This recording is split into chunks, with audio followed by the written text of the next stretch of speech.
Before I play this video, keep this in mind. Notice how the don't speak ill of the dead crowd never has a problem when journalists, politicians, and law enforcement speak ill of someone who's being killed by a cop.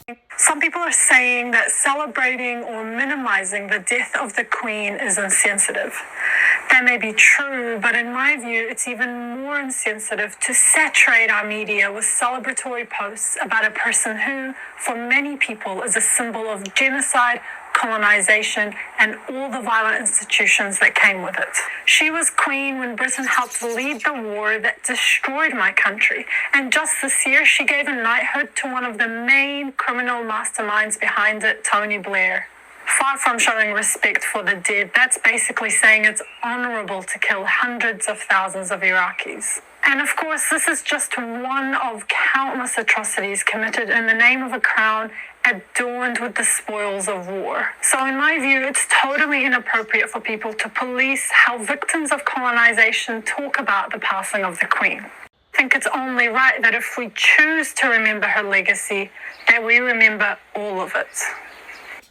Oh, my mama, though. Funny how respect the dead mysteriously never applies to the people subjugated to colonial violence and ongoing genocide, just the ones who preside over it. And before we get into how I personally felt about it all, right? Peep game, expecting oppressed people to act within their notion of grace over the death of their oppressor is still oppression, baby. Was 30% of the time that the United States of America has existed.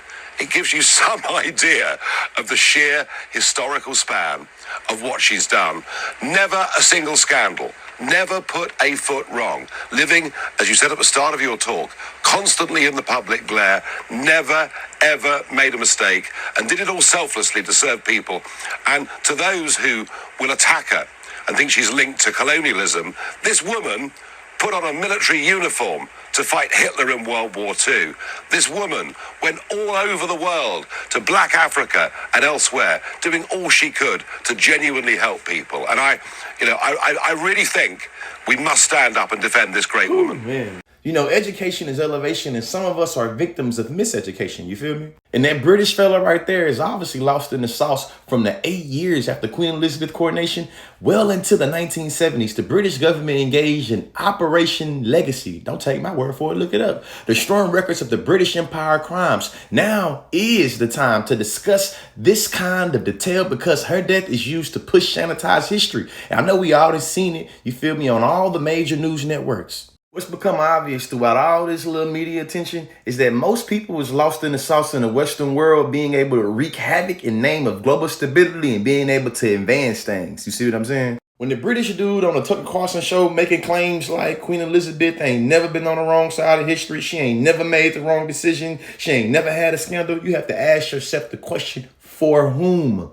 Not the folks in Yemen in 1954 when the Queen ruled over South Yemen as a colony in which native Yemenis were separated from the public image. Them folks don't think she made no bad decisions and don't think she didn't make no scandals. Or the original woman in this video talking about how her people were uniquely done in the hands of Queen Elizabeth. Yeah, when you think about the First Nations people in Canada that was forced to go to residential schools to be indoctrinated, that was hand approved by Queen Elizabeth, how y'all think they feel about Queen Elizabeth passing? Huh? Tell me that. We got to stop being lost in the sauce to this revisionist history and actually go pick up some books, man. Education is elevation.